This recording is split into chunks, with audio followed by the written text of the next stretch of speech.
Les studios Kalita de Jérusalem. On retrouve Olivier Granilic. Olivier, bonjour, Bokertov. On commence ce journal avec un entretien téléphonique qui a eu lieu hier soir entre Donald Trump et Benyamin Netanyahou.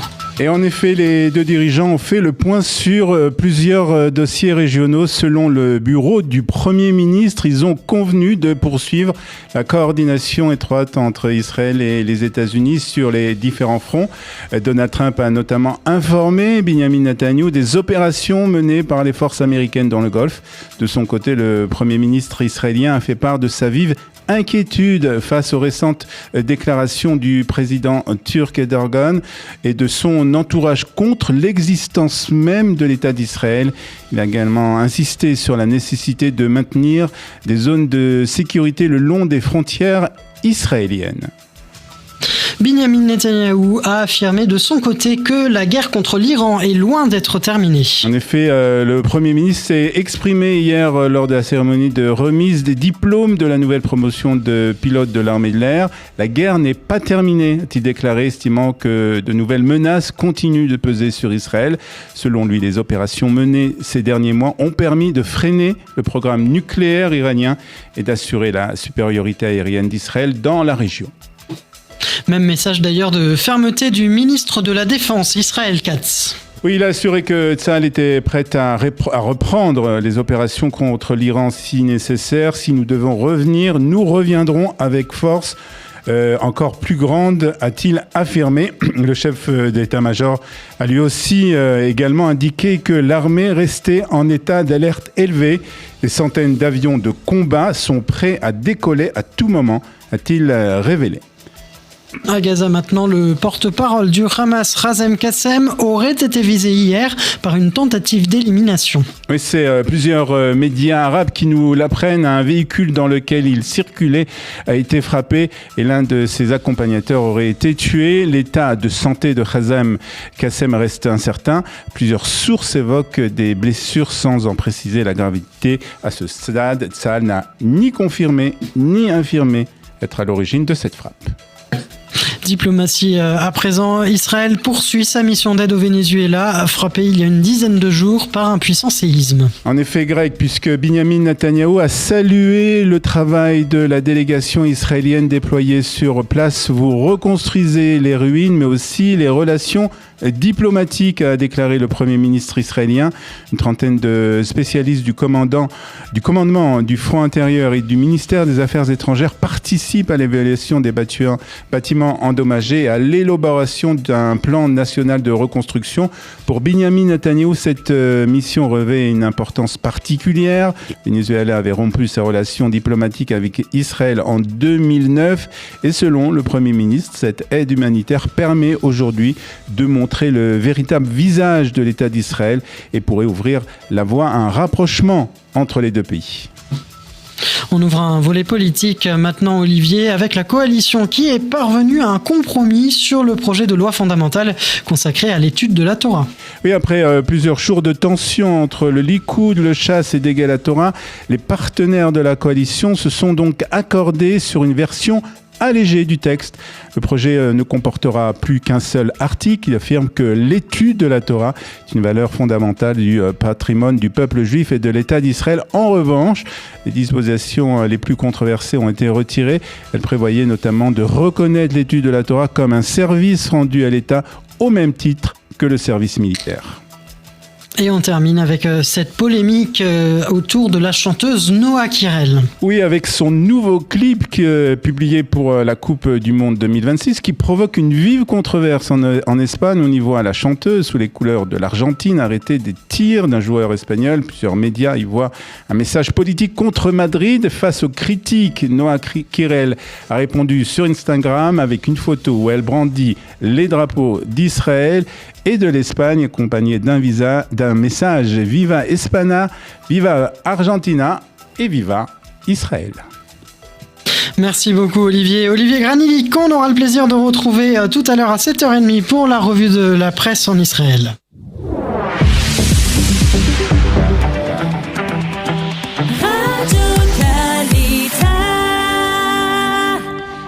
À 8h05 sur Studio Kalita, on va jeter un coup d'œil sur la météo de ce vendredi.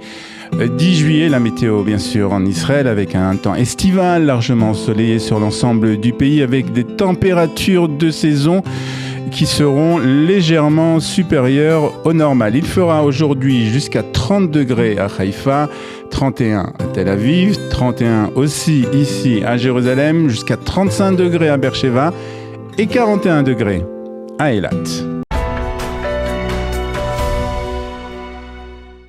Et je reçois aujourd'hui un grand ami d'Israël de longue date, un chrétien engagé. Il a participé à plusieurs missions de soutien pendant la guerre du Liban et œuvre depuis des années, souvent dans l'ombre, au développement des relations entre Israël et les pays africains. Son histoire familiale est également marquée par le sauvetage de Juifs durant la Shoah.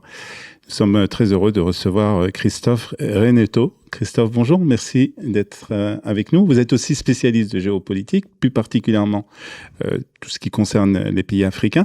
Mais on va commencer un peu par votre histoire personnelle. Comme je dis, vous n'êtes ni israélien, vous n'êtes pas juif non plus. D'où vient cet attachement à Israël ? Bonjour et merci de m'accueillir. Cet attachement à Israël vient du fait que durant la Deuxième Guerre mondiale, j'ai des gens de ma famille maternelle, qui ont accueilli bien évidemment des gens qui fuyaient, qui étaient donc des réfugiés, si on peut le dire, et notamment juifs. Et il y a une tradition d'accueil, une tradition de... C'est-à-dire votre famille, mes grands-parents maternelle, en oui. tout cas, ont caché des juifs pendant la guerre. Voilà, tout au moins un couple de juifs dans un château qui est le château du Bois-Haut en Loire-Atlantique. Mmh. Et donc ça, c'est une chose, ça fait date, si je puis dire. Et puis en 1983, j'ai gagné un concours littéraire qui était le concours de la résistance et de la déportation, qui se faisait en classe de seconde et de première, et où j'ai axé ma dissertation donc sur la Shoah et sur la résistance, Maquis de Safré, Poche de Saint-Nazaire, etc. Donc, il y avait un cheminement. Et puis après, j'ai eu aussi à coopérer. Ouais, on va en parler. Mais alors, c'est vrai que une place des Juifs que vous avez cachée. Quelle est la place d'Israël aussi bien chez vous que dans votre famille? Comment cette place d'Israël a pris une importance dans votre famille et chez vous? Ça a pris une importance pour la bonne et simple raison, c'est que d'abord je suis un personnage, j'essaie d'être assez objectif, mais je suis aussi manichéen. Donc ça peut être oui, non, blanc ou noir, mais depuis cette histoire de l'indépendance d'Israël, où on donne un pays à Israël, où Israël est entouré de voisins qui veulent non seulement chasser les Israéliens de chez eux, mais qui veulent la disparition d'Israël, etc., ça interroge. Et quand vous vous interrogez et que vous dites, bon, sont-ils chez eux? Oui, non, oui, puisque ça leur a été donné et que c'est le peuple ancestral et le berceau du monothéisme et que quelque part les Juifs sont nos parents à nous tous, c'est quand même on peut pas penser que ces gens qui ont donné beaucoup de choses à notre civilisation puissent être des homeless de la civilisation. Donc c'est cette réflexion qui m'a beaucoup apporté. Et puis jusqu'à maintenant, bon, ma compagne est de votre communauté, par exemple. Ouais.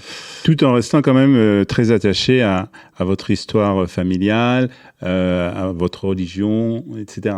Bien sûr. Et puis mon histoire familiale est très croisée avec celle de la religion juive. Peut-être que je vais en faire bondir certains. Mais pour moi, dans le monde, malheureusement, tristement, vous avez eu 4 génocides. Le génocide juif, le génocide arménien, le génocide rwandais et le génocide vendéen.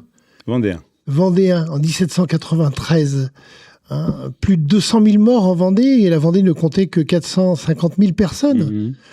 Donc, voilà, on a des croisés, malheureusement, de génocidés. Ouais. Et moi, mon berceau, c'est la Vendée. C'est une histoire commune bien sûr. Qui fait... voilà. Et alors, votre soutien, on va dire, à Israël a été aussi... d'une façon aussi très sur le terrain, on va dire, puisque... Je crois qu'on peut dire ça, oui. Vous avez été vraiment sur le terrain, puisque vous avez une histoire pendant la guerre du Liban, très intéressante, qui vous est arrivée presque par hasard, on va dire. J'étais sur le terrain pour sécuriser un gros groupe industriel du CAC 40 qui voulait exfiltrer bien évidemment ses cadres d'un très gros groupe français qui distribue de l'oxygène. Je ne vais pas faire de publicité. Et j'ai besoin d'exfiltrer ces gens-là. Et effectivement, dans le cadre de la guerre qui régnait pour les raisons qu'on connaît ou qu'on connaît pas, mais en tout cas moi je les connais. Il y avait le bombardement de ces quartiers sud qui ont été terminés ces derniers. C'était à Beyrouth. C'était à Beyrouth, oui, exactement, sur le quartier donc chiite de Beyrouth. Et puis petit à petit, les gens se sont rendus compte que moi, en ce qui me concerne, j'étais sur la ligne verte, sur le quartier de Bahabda. D'accord. Et on s'est rendu compte qu'il y avait un transfert, c'est-à-dire que beaucoup de maronites, de catholiques orthodoxes, étaient donc dans le quartier Est, et puis sont partis souvent parce que binationaux pendant la guerre, donc français et libanais sont partis. Et il y a eu un transfert, c'est-à-dire que les chiites ont occupé les appartements maronites de telle sorte à ne pas être bombardés. D'accord. Moi, j'avais besoin d'exfiltrer mes gens d'air liquide. La Beka était fermée, il fallait remonter jusqu'à Damas. J'avais besoin d'un petit soutien d'Israël pour amener tout le monde, avoir une fenêtre météo pour pas être bombardé avec mes maronites. Et Israël avait besoin de savoir où passaient les chiites dans le quartier maronite. Donc, c'est ces gens du Hezbollah que j'exècre tout particulièrement, eh bien, prenaient les appartements des maronites et nous targetions ces appartements tout nouvellement repris et nous donnions les informations à qui de droit. Non, c'est vraiment un engagement pour Israël que vous n'auriez pas spécialement dû faire, c'est-à-dire que c'était pas obligatoire.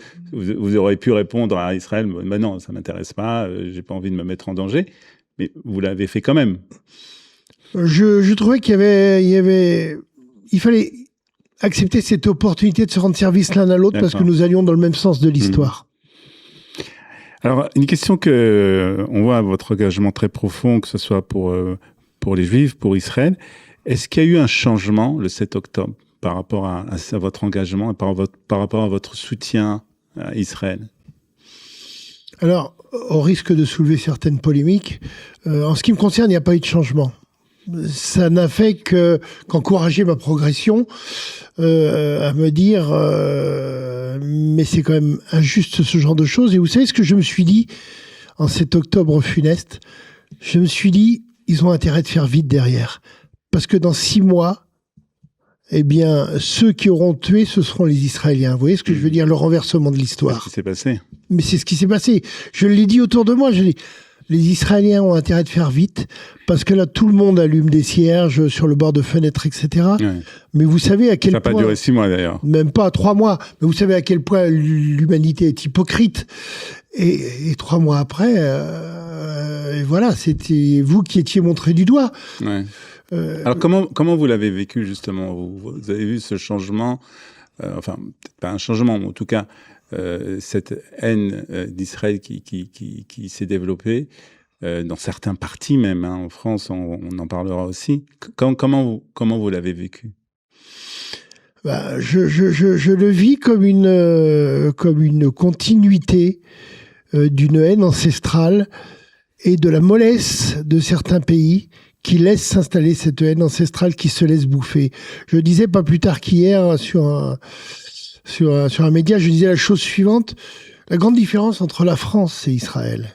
Israël, vous avez 5 pays qui vous en veulent mortellement, mais sont à vos frontières. Nous, l'ennemi, il est à l'intérieur du pays en France maintenant. Et effectivement, on est en train de se poser un certain nombre de questions. On fustige Israël, etc., etc. Pour la plupart de certains partis de gauche en France, mais ils ne se rendent pas compte que demain, les gens viendront frapper à leur porte et leur demanderont de foutre le camp avec la valise ou le cercueil, comme ça nous est arrivé quand nous étions colons en Algérie. Ouais. C'est-à-dire que le danger n'est pas seulement pour la communauté juive, mais aussi pour les autres, pour les Français. Mais bien sûr, la communauté juive, effectivement, est je dirais, dans l'œil du cyclone, quelque part, on le sait. Prenons le cas, on va pas utiliser la langue de bois. Si LFI passe demain en France... bien les Juifs sont la cible, la véritable cible. N'oubliez pas, quelquefois, on dit par exemple, on parle des nazis d'Adolf Hitler, la droite de la droite, mais c'était la gauche, NSDAP, National Socialist Deutsche Arbeit Party.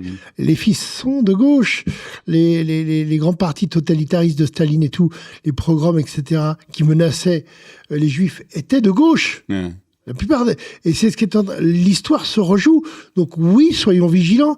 Et les Français aujourd'hui, moi je dis que certains hommes politiques français pourraient être accusés de complicité passive pour l'instant, compte tenu de parce qu'ils font pas suffisamment justement pour se protéger de ce danger. Parce qu'ils ne protègent pas le peuple. Et dans le peuple français, il y a le peuple juif aussi. Ouais. Beaucoup de juifs sont français, vous le savez comme moi. Bien sûr. Donc oui, on ne fait pas ce travail de danger. On met le peuple en danger pour des raisons électorales. Voilà, moi je souhaite, pardon. Oui. Non, on reviendra sur ça peut-être tout à l'heure, mais il y a un autre sujet qui est très important qui concerne aussi Israël, et c'est le rapprochement entre Israël et les pays africains. C'est quelque chose aussi qui vous intéresse beaucoup. Pourquoi là aussi vous avez décidé aussi d'agir, de faire des choses dans ce sens-là?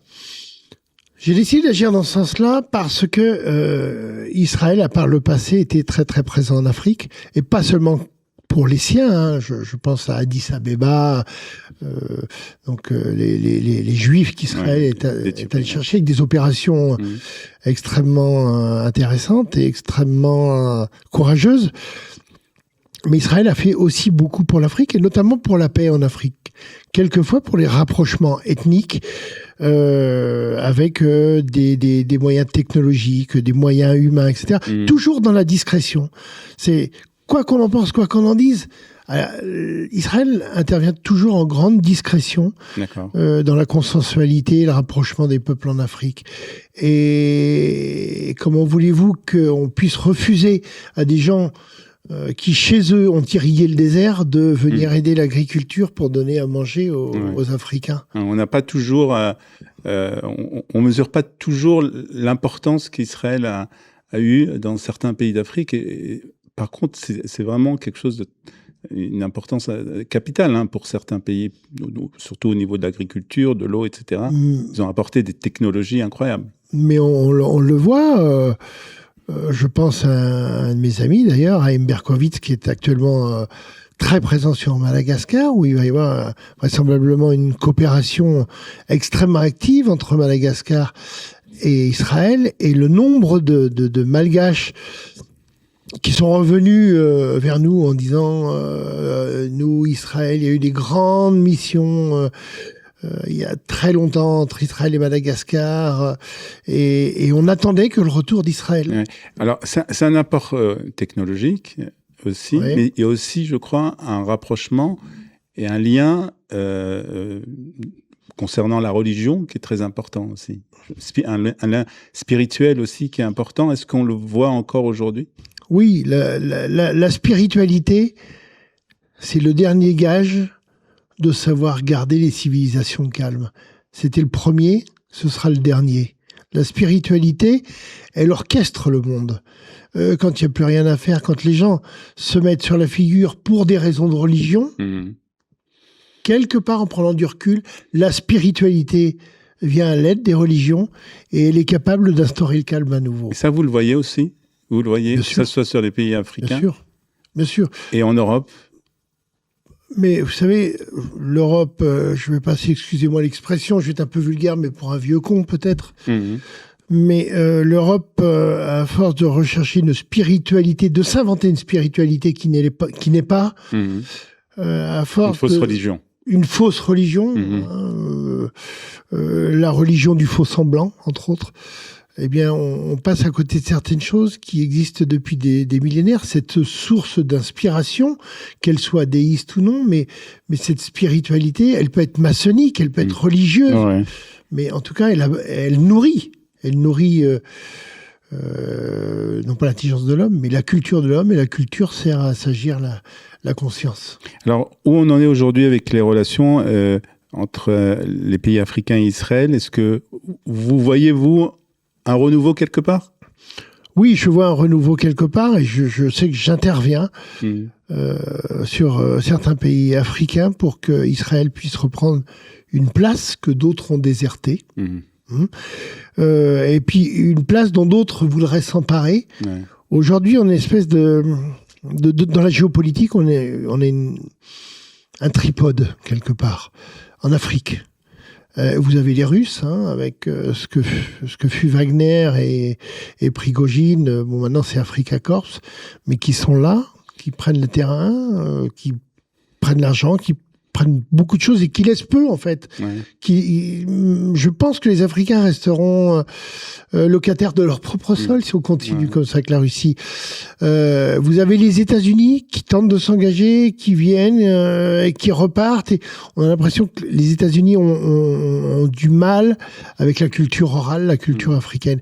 Et puis dans ce tripode, on avait avant la France, mais la France est partie parce que comme on fait très souvent, la culpabilisation nous a chassés. Ouais. Maintenant, c'est bien pire que ce que la France faisait. La France, par exemple, en Algérie, qu'est-ce que faisait la France ? Elle ne faisait que faire des stades, des autoroutes, enfin plein de choses qu'on ne connaît plus maintenant. On a été accusés de faire le bien des autres, quoi. Ouais. Parce que de temps en temps, il faut mettre les pieds dans le plat, bordel de merde, quoi. On était accusés de faire le bien des autres. Bon, alors maintenant, voilà, on abandonne l'Afrique mais elles nous abandonnent pas. On les voit par millions arriver chez nous. Ouais. On les accueille. Mais on aimerait bien pouvoir accueillir ceux qui sont accueillables et pas ceux qui vont nous remplacer. Et ça, c'est pour l'Afrique. On va passer à la France. Et puis la France aujourd'hui, et le sujet ici. Alors, vous parliez des relations entre les pays africains et Israël, où vous voyez un renouveau. Comment vous voyez les relations entre la France et Israël ? Est-ce que vous avez été là aussi déçu de ce que le président Macron, la France, fait par rapport à Israël ? Alors très clairement, j'ai pas été du tout déçu par le président Macron parce que depuis le début, j'ai toujours pensé ce qu'il était. Donc personnellement, moi, si d'aventure j'avais donné mes convictions, je dirais que je suis plutôt retailliste, Bruno Retailleau, si vous voyez ce que je veux dire. Donc, mais non, Macron, on savait tous qu'avec, on n'a jamais établi un monde avec du en même temps. Donc de temps en temps, il faut avoir des positions fermes. Et dans ce en même temps, on a bien compris qu'il allait là où allait le nouvel électorat. Le nouvel électorat, c'est celui qu'on a favorisé depuis 3 générations, qui est venu en France. Et c'est, croyez-le bien, c'est pas l'électorat israélien ou juif. Ou juif. Clairement. Donc, voilà. Donc, vous n'êtes pas déçus et ça vous étonne pas non plus? Non, ça ne m'étonne pas non plus. Je pense que le président Macron, il agit pour son compte, pour son parti qu'il a monté. Il a voulu déstructurer la politique française et les grands, ce qu'on appelait les mouvements classiques. Bon, maintenant, on ne sait pas trop où on en est. En fait, c'est plus de la manœuvre que de... Il n'est pas dans la cohésion sociale, en tout cas en ce qui concerne véritablement la France. Et si on parle des Juifs... je ne vais pas dire que c'est le dernier de ses soucis, parce que je vais peut-être me retrouver au tribunal, mais je ne pense pas que ce soit son sujet premier. Alors justement, on va peut-être terminer avec ce sujet. C'est un sujet qui nous inquiète, nous particulièrement en Israël, mais aussi, bien sûr, la communauté juive de France, et l'antisémitisme qui, depuis le 7 octobre, a augmenté d'une façon fulgurante. Comment vous voyez les choses, vous, par rapport à ça aussi? On a donné un quitus à l'antisémitisme. C'est-à-dire qu'après le 8 octobre, tout le monde était juif dans les 2-3 mois. Tout le monde était juif. Et puis après, il fallait pas être grand clair pour savoir ce qu'il allait en advenir. Après, bien évidemment, les choses se sont retournées. Parce que aujourd'hui, on peut pleurer, et les gens sont autour pour pleurer. Mais si vous voulez restaurer votre honneur, si vous voulez mettre des barrières, si vous voulez que ça ne recommence pas, vous n'êtes pas habilité à prendre les mesures pour le faire. Et ça, c'est triste. Et donc, les gens qui ont subi, ne peuvent pas demain être respectés dans leur deuil, faire le nécessaire pour sécuriser leurs frontières, etc. Les Juifs, j'ai l'impression que c'est d'une certaine façon le peuple de l'histoire Et le peuple que l'histoire ne peut pas s'empêcher de maudire. Parce que cette intelligence, cette force, cette avancée, cette envie d'aller de l'avant, cette capacité à toujours se refaire.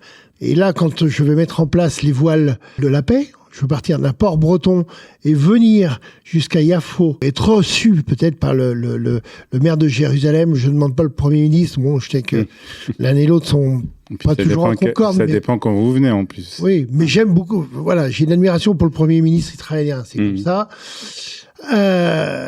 Mais je voudrais, moi, passer devant ces endroits où des flottilles, des maigres embarcations étaient là pour foutre la merde. Moi, je veux venir avec ma flotte, avec l'air croix et l'étoile de David sur la voile, et arriver jusqu'au port de Yafo et être reçu, et qu'on festoie ensemble, les chrétiens et les juifs. Et là, vous serez reçu, hein, je vous rassure, on va pas vous renvoyer. Oui, j'espère bien. Bah, oui. Pour terminer quand même, une question qui personnellement qui me fait réfléchir. Le discours que vous avez, on l'entend pas en France. Et on entend un discours, comme on dit, LFI, l'antisémitisme, etc.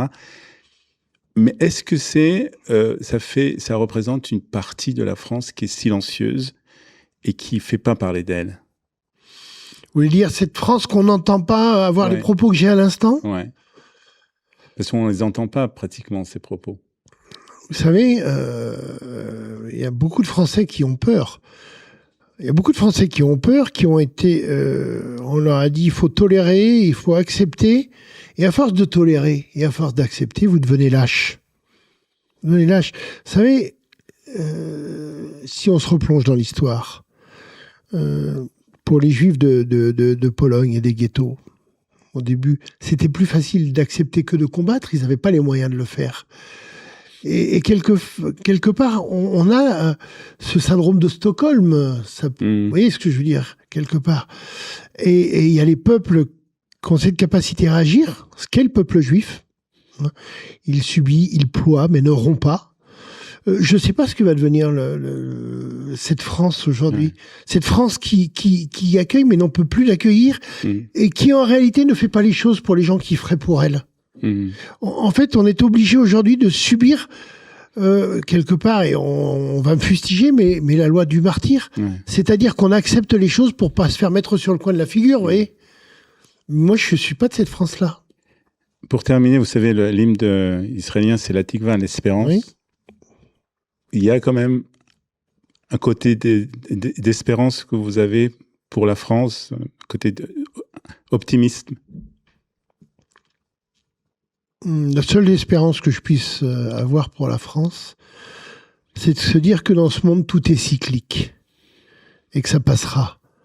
Mais si vous me demandez quelle est mon espérance à moi, c'est je me battrai pour mon pays si demain il advenait que ça aille mal. Et 2, si j'avais de me retirer, être en exil, comme l'était le général de Gaulle, toute proportion gardée évidemment, je choisirais vraisemblablement Israël ou l'Afrique du Sud pour être accueilli. Très bien. Ben, écoutez, on ne vous le souhaite pas de partir, mais en tout cas, si ça arrive, vous êtes le bienvenu ici. Merci beaucoup. Merci en tout cas d'avoir été avec nous. Mais merci de m'avoir accueilli.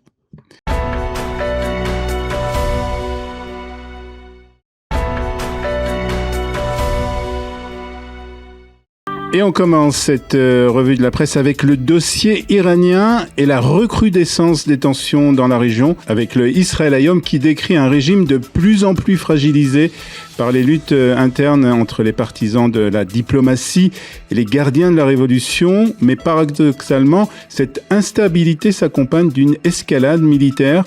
Après des frappes américaines, l'Iran a riposté contre plusieurs pays du Golfe et a même tiré des missiles en direction de la Jordanie. C'est ce que nous apprend ce matin le journal. Toujours dans le Yediot Ahronot, le journaliste Shahar Kleiman nous dit que le régime iranien ne cherche pas réellement à apaiser les tensions. Au contraire, il poursuit son ambition d'exporter la révolution islamique et de renforcer son influence dans la région, rendant une nouvelle confrontation avec Israël et les États-Unis de plus en plus probable.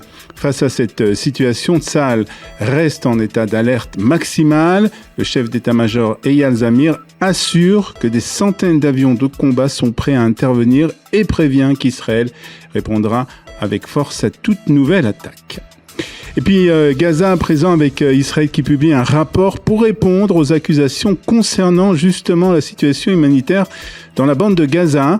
Et ce document est repris par plusieurs quotidiens ce matin, un document qui a été rédigé par le Conseil de sécurité nationale, le ministère des Affaires étrangères et Tsahal. Il affirme que le Hamas diffuse de fausses informations afin de faire porter à Israël la responsabilité de violation du cessez-le-feu et de freiner les négociations suite à l'accord. Et selon ce rapport, près de 1,8 million de tonnes de nourriture sont entrées dans la bande de Gaza depuis le début du cessez-le-feu, soit selon Israël 3 fois les besoins estimés par le programme alimentaire mondial. Le document fait également état d'une baisse de plus de 70% des prix des produits alimentaires, d'un approvisionnement en eau supérieur aux normes humanitaires internationales et d'un renforcement des capacités médicales avec plus de 18 000 tonnes de médicaments et de matériel médical qui ont été acheminés vers la bande de Gaza. Et la presse israélienne revient aussi ce matin sur la polémique autour de la loi fondamentale sur l'étude de la Torah. Et c'est le Yedioth Ahronot qui met en avant la colère des soldats souffrant de stress post-traumatique qui sont venus interrompre les débats hier à la Knesset.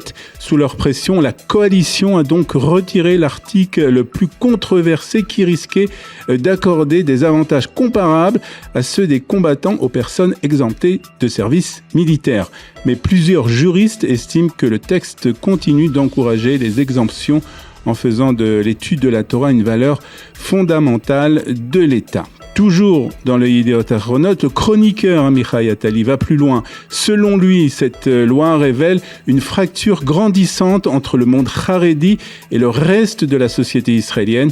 Il estime donc que le public qui sert dans l'armée, travaille et finance l'État supporte de moins en moins un système où les droits ne s'accompagnent pas des mêmes devoirs.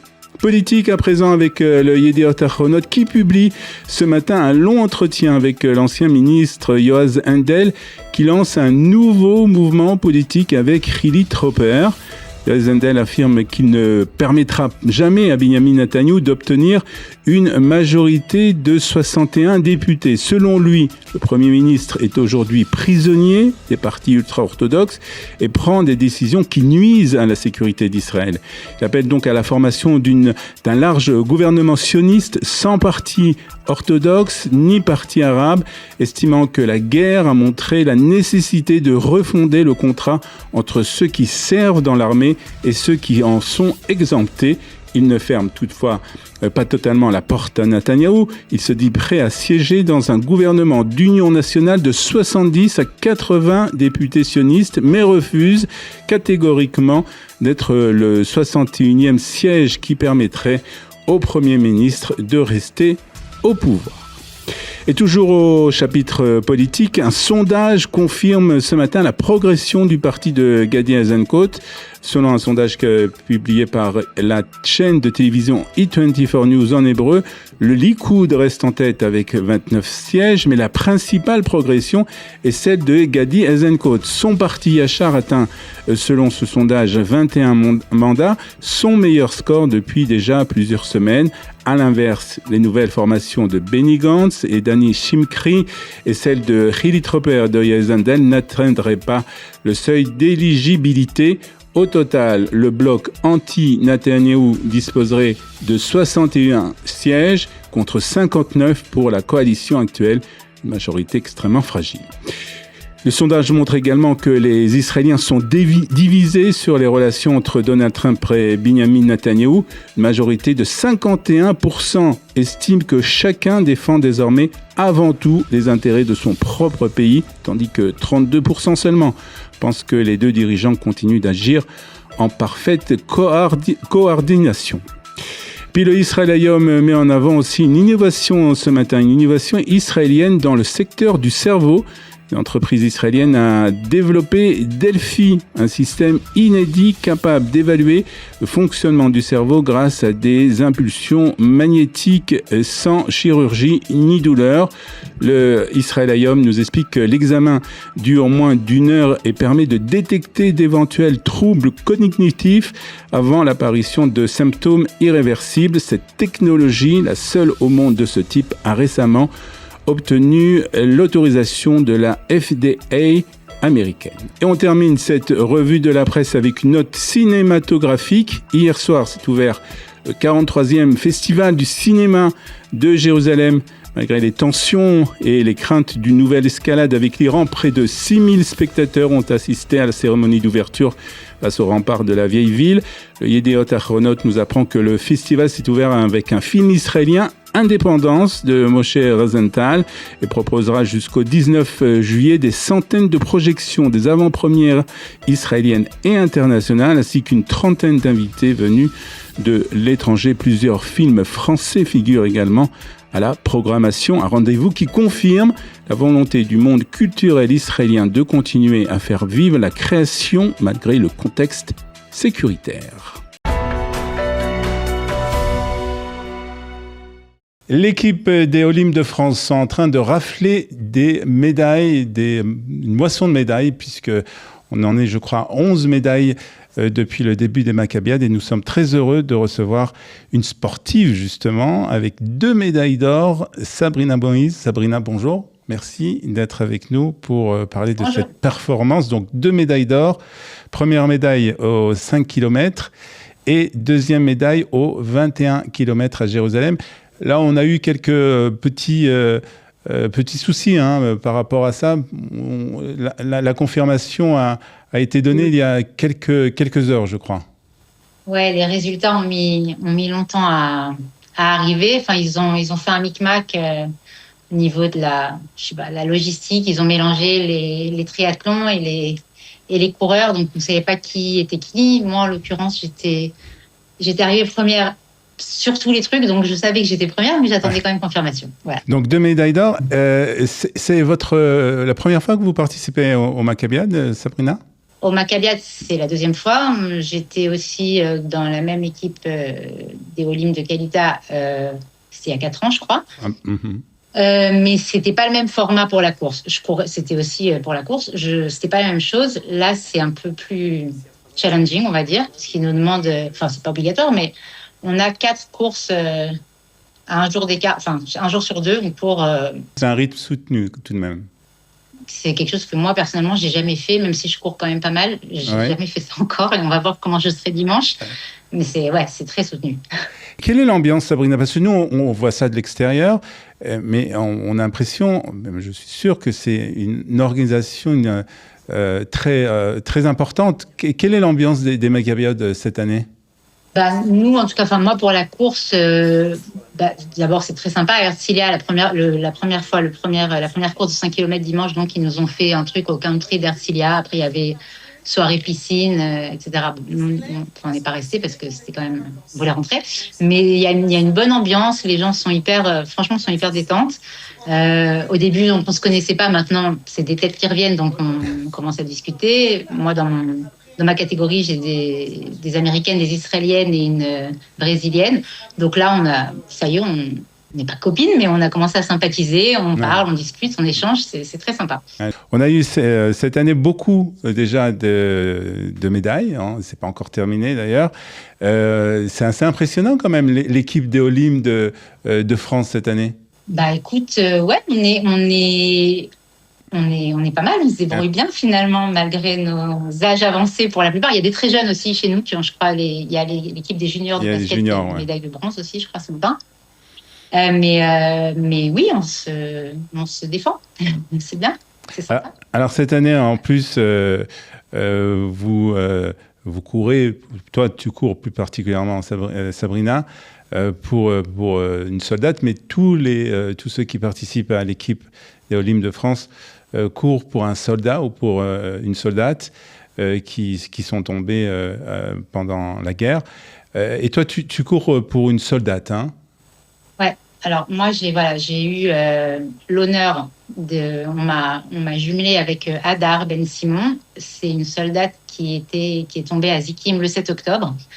Et il m'est arrivé un truc incroyable hier d'ailleurs, si déjà on en parle ensemble. Donc je suis avec le drapeau que la maman m'a donné, le drapeau avec l'effigie de Hadar et une phrase qu'elle répétait, son mantra. Et donc hier je prenais des photos pour envoyer à la maman avant la course.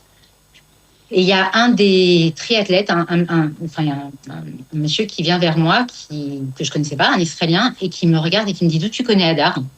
Alors je le regarde, je lui dis « Je la connais pas personnellement, mais je lui explique Kalital, Eolim, l'Alia francophone, etc. » Et je le vois qu'il était hyper bouleversé.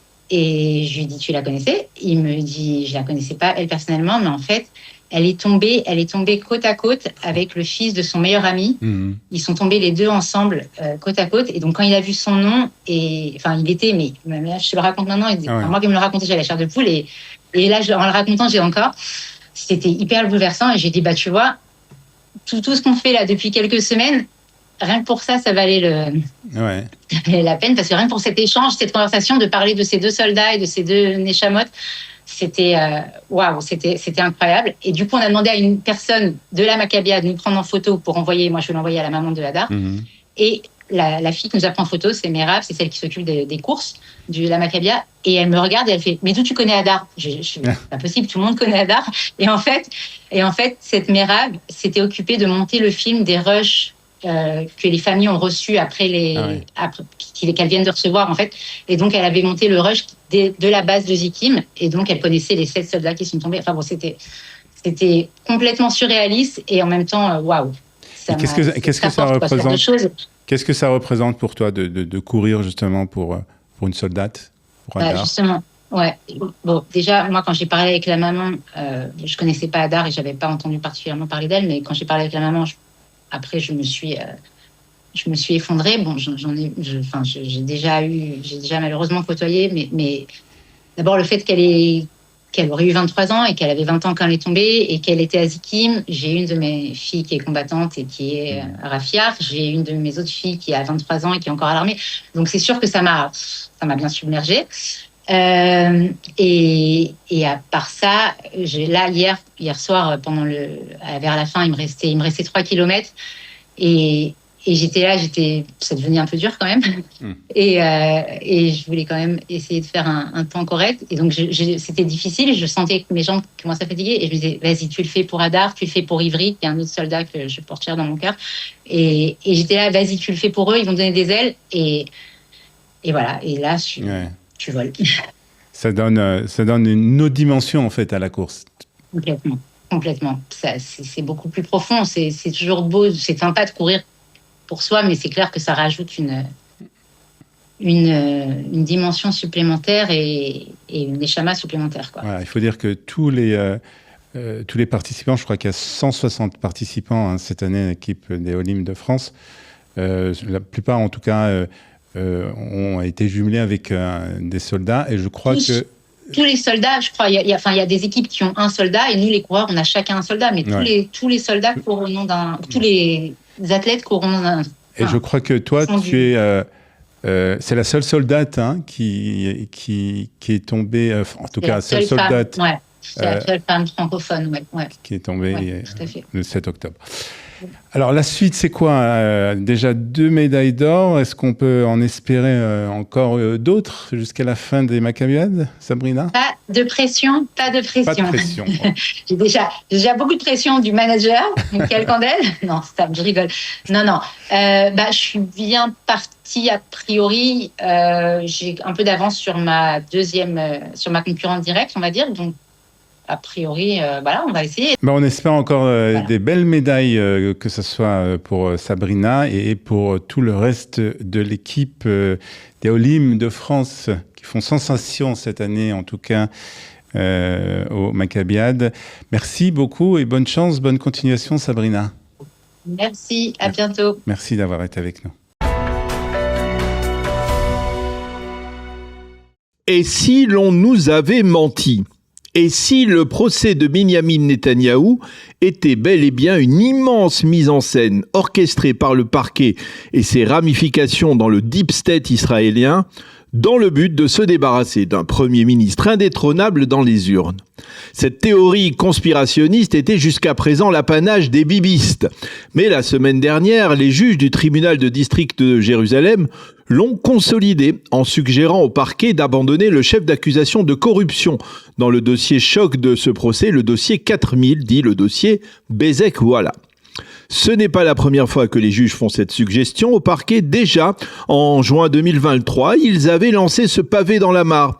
Le parquet, à l'époque, n'avait pas donné suite, prétendant que le contre-interrogatoire du Premier ministre suffirait à prouver sa culpabilité dans ce dossier. 3 ans et 98 audiences plus tard, le parquet a échoué. Et les juges lui ont donc indiqué qu'ils n'avaient pas l'intention de condamner Binyamin Netanyahou pour corruption. Le coup est dur pour un parquet israélien déjà sur la sellette, car depuis le début de la procédure, cette accusation de corruption est en fait la pierre angulaire du parquet. Sans elle, le procès Netanyahou aurait certainement tourné court. C'est vrai, le Premier ministre est également inculpé de fraude et d'abus de confiance dans les 3 dossiers 1000, 2000 et 4000. Mais ce sont souvent des accusations passe-partout pour les hommes politiques. La corruption, c'est une autre affaire. Ça donne une autre dimension au procès d'un Premier ministre en exercice. D'ailleurs, au lendemain de l'annonce de l'inculpation du Premier ministre par le conseiller juridique Avichai Mendelblit à l'époque, les manchettes des quotidiens israéliens titraient en couleur rouge sang « Corruption ». Pas fraude et abus de confiance, mais bien corruption. Cette accusation était sur toutes les lèvres, dans les couloirs de la Knesset, à la terrasse des cafés du commerce. Et pour les chiens de garde de la démocratie, que sont soi-disant les médias israéliens, la présomption d'innocence avait alors très vite cédé la place à une condamnation sans appel. Pour eux, l'accusé Netanyahou était déjà coupable de corruption. À Balfour, puis à Kaplan, les slogans clamaient « Netanyahou corrompu ». Quant à l'opposition politique, elle a très vite oublié que plusieurs juristes du parquet, dont le brillant Ran Nezri, s'étaient prononcés contre une inculpation de corruption dans le dossier 4000, faute de preuves. Même Avichai Mendelblit avait hésité. « Je ne traînerai pas un Premier ministre en justice pour des cigares et du champagne », avait dit à l'époque celui qui était le conseiller juridique du gouvernement, allusion au dossier 1000 des cadeaux offerts par des milliardaires au couple Netanyahou. Mais finalement, sous la menace du tout-puissant procureur général de l'époque, Shai Nitzan, qui possédait un dossier compromettant sur lui, Avichai Mendelblit s'était aligné. Pourquoi le parquet a-t-il adopté une ligne aussi intransigeante envers Binyamin Netanyahou ? À cette question, 2 réponses possibles. La première est que Shai Nitzan voulait accrocher à son palmarès de procureur la tête du Premier ministre après avoir obtenu celle du président Moshe Katsav. La seconde explication a été avancée en 2019 par l'ex-patron de la police à l'époque, Roni Alcher. « Nous étions persuadés, a-t-il dit, que Bibi démissionnerait dès le dépôt de l'acte d'accusation. Nous n'avions pas envisagé de scénario dans lequel il choisisse de se défendre de l'intérieur. » Des propos stupéfiants qui auraient justifié le non-lieu, mais qui expliquent les multiples bavures et vices de forme qui ont accompagné les enquêtes de la police judiciaire israélienne dans le dossier Netanyahou. L'annonce des juges interpelle de nombreux Israéliens qui se demandent comment le parquet a-t-il osé traîner un Premier ministre devant la justice sans preuve accablante. Comment, alors qu'il savait que son dossier de corruption était médiocre, le parquet a-t-il exigé que M. Netanyahou passe au cours des 2 dernières années des centaines d'heures à la barre des témoins alors que le pays était en guerre existentielle ? Comment quasiment aucun journaliste n'ait osé affirmer que le dossier de corruption ne tenait pas la route? Et comment des centaines de millions de shekels provenant des contribuables israéliens ont pu être dépensés par le parquet pour tenter de prouver cette vaine accusation? Pour de plus en plus d'Israéliens, ce n'est pas Netanyahou qu'il aurait fallu traduire en justice, mais bien les responsables de cette saga, Shai Nitzan, Mendelblit et même Gali Bahram Miara en tête. Sous prétexte de défendre la démocratie israélienne, ils en ont effrité les fondements. En agissant avec une telle préméditation, ils sont directement responsables du chaos politique et sécuritaire le plus dramatique de l'histoire d'Israël. C'est à leur crédit que l'on doit mettre les 5 rounds d'élections législatives entre 2019 et 2021 qui ont échoué uniquement parce que le centre et la gauche ne voulaient pas siéger dans le gouvernement dirigé par un Bibi corrompu. Et c'est également eux qui doivent assumer leur part de responsabilité dans la violente campagne contre la réforme judiciaire de 2023. Désormais, il est impératif de mettre au plus vite un terme à cette mascarade de procès qui n'a que trop duré, soit en exigeant d'Yitzhak Herzog une grâce présidentielle, soit en parvenant à un accord de compromis avec le parquet, soit même en décidant de suspendre le procès tant que M. Netanyahou siégera au poste de Premier ministre. Ce qui était valable à l'époque pour Nicolas Sarkozy en France peut l'être également aujourd'hui pour Binyamin Netanyahou. Et comme chaque jour, on va faire un point sur les performances de l'équipe des Olim de France au Maccabiade, une équipe qui n'arrête pas de nous étonner avec, tenez-vous bien, 6 médailles pour la journée d'hier. Bonjour, Michael Kandel. Bonjour, Olivier. 6 médailles hier.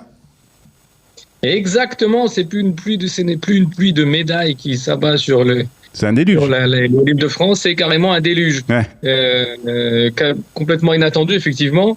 Et donc hier, nous avons ramené 6 médailles, avec d'abord en cyclisme le contre-la-montre qui a été remporté dans sa catégorie par Dan Serrero, avec 29 petites secondes sur le deuxième, comme quoi il faut savoir pédaler vite et se concentrer. Bravo à Dan Serrero.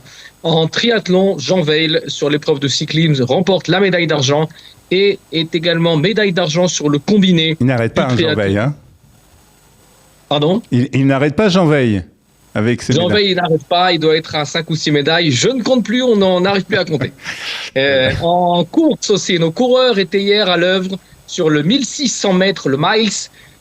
Pardon, et donc Ariane Kandel, Sabrina Moïse et Adrien Véville ont obtenu leur 3e médaille d'or pour chacun. Hervé Attali prenant la médaille d'argent. Il nous reste encore le 10 000 mètres avec les coureurs et donc après que nous sommes arrivés à un total de 27 médailles, nous avons une grande chance de franchir la barre des 30. Et au classement, au classement général, on en est où ? Alors, au classement général, dans ce qu'on appelle le classement Open, nous sommes en 3e position, derrière Israël et les États-Unis d'Amérique. Waouh, très bien. Les tennis, tu voulais nous parler du tennis, vas-y. Alors, en tennis, bravo à Eric Hopland qui a fini son tournoi hier. Il a fait vraiment un très, très bon tournoi, très haut niveau. Et nous avons donc une finale en tennis avec David Ayoun qui sera dans la finale du tournoi de plus de 35 ans. Dimanche, les horaires seront communiqués ultérieurement. En futsal open, nous avons aussi dimanche un match pour la 3e place dans l'équipe de David Ishai, l'équipe open. Le programme du jour, si tu veux bien. Le programme d'aujourd'hui, oui. Alors le programme d'aujourd'hui, donc nous avons ce matin à Herzliya foot 45+ contre l'Uruguay, le foot 55+ à 10h aussi à Herzliya contre Israël. Le football en salle va jouer un match pour le prestige puisqu'il est déjà qualifié pour le match pour la 3e place, mais le football en salle de David Ishai va jouer contre le Brésil aujourd'hui et donc nous avons un match aussi pour la 3e place au Kfar HaMaccabia Ramat Gan de l'équipe de volleyball de notre ami Franklin Mimoun. Également aujourd'hui à 10h débute le tournoi d'escrime où nous avons un sportif engagé, Boris Janisek, à l'épée aujourd'hui, la compétition individuelle. Des chances de médaille aujourd'hui peut-être, Kiki ? Des chances de médaille aujourd'hui, on va voir, oui, on peut aujourd'hui. On peut espérer. On peut espérer. Je vais vous dire, on ne sait plus. On ne sait plus, on a des chances tout le temps, tous les jours. Donc, on est tous étonnés, moi le premier. On a des surprises. On s'approche de la cérémonie de fermeture, je crois que c'est le 13 juillet. Oui, c'est ça, exactement. Très bien. Très bien, alors on continuera bien sûr à suivre de très près cette magnifique équipe des Olim de France qui nous surprend tous les jours. Merci beaucoup, Michael, merci d'avoir été avec nous et Shabbat Shalom. Au revoir Olivier, Shabbat Shalom Mevorach, le Koulam.